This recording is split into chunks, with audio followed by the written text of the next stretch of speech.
You ever feel like your mind is just buzzing? You know, that constant background noise of worry, anxiety, and just random chatter? It's exhausting. Well, what if there was a way to turn down the volume, not by fighting it, but by using some really practical, ancient wisdom to find a much quieter, more peaceful inner space?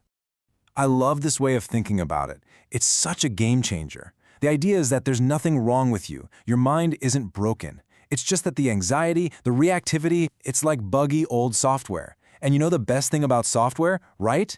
It can be upgraded. So this really breaks it down for us. On one side, you've got the default mind. That's our autopilot, right? It's habitual, impulsive, and yeah, pretty anxious.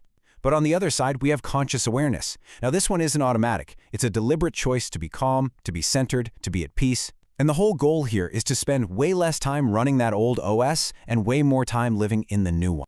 Okay, so what does this mental software update actually look like in real life? Because it's not just some abstract idea. Let's get into some real stories of how people's lives completely changed when they shifted their internal operating system. Okay, take Dennis here. He had this realization that his constant need, you know, that burning feeling to be right in every single conversation, it was just a program running in the background. That was his ego, a classic feature of that default mind, just looking for validation. And here's what happened next. The moment Dennis let go of that need to win the argument, he could suddenly focus on what actually mattered. Connecting with people, actually listening. As his ego kind of faded into the background, real, genuine connection had space to grow. And listen, this isn't just a one-off thing. We see this principle creating these huge, profound changes everywhere. You've got Jerry, who found so much less resistance in her relationship just by changing her approach. Or Vaibhav, who learned to calmly navigate the total stress fest of travel. The pattern is always the same. Tiny, conscious shifts away from that default programming lead to a massive positive impact on your life. So the big question is, how do we actually do this? Well, this transformation isn't random at all. It's actually a super-structured, actionable framework from Eastern wisdom, and it's known as the Fourfold Path. These are the 4 keys. It all starts with discernment. That's just seeing an anxious thought for what it is, just a thought, not some absolute truth. That clarity naturally leads to dispassion, where you can detach from those thoughts. Once you're detached, you can cultivate what are called the 6 treasures, things like self-control and endurance that build this unshakable inner stability.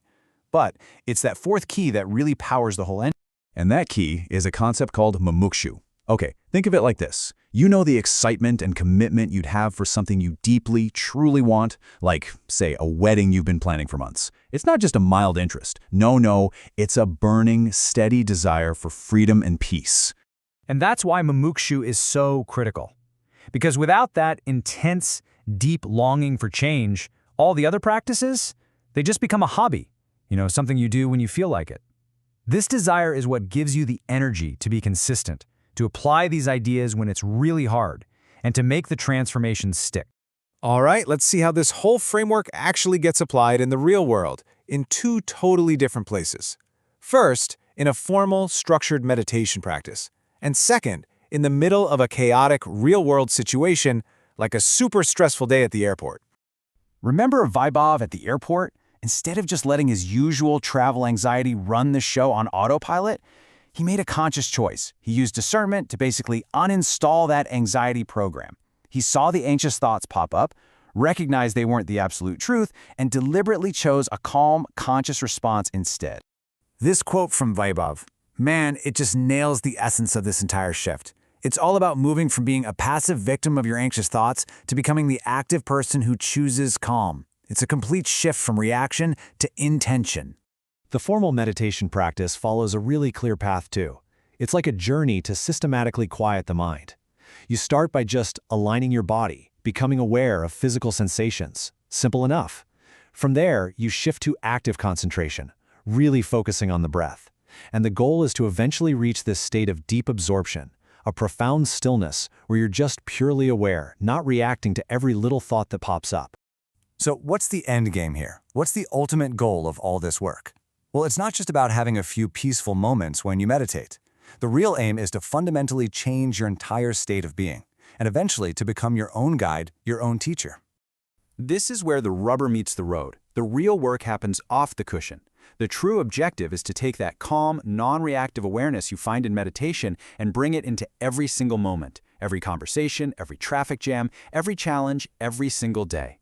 So if you remember anything from all this, let it be these 4 things. 1. Your mind is not broken. It's just running an old program. 2. Letting go of the ego's need to be right is the key to real connection. 3. Anxiety is just a habit, and you can consciously choose to uninstall it. And finally, number 4, lasting, true transformation is fueled by that deep, burning desire for change. And that really just leaves us with one final thought, which the source material phrases perfectly. Are you Eastern wisdom ready? Are you ready to stop running that old, buggy software and finally install a new, more peaceful operating system for your mind?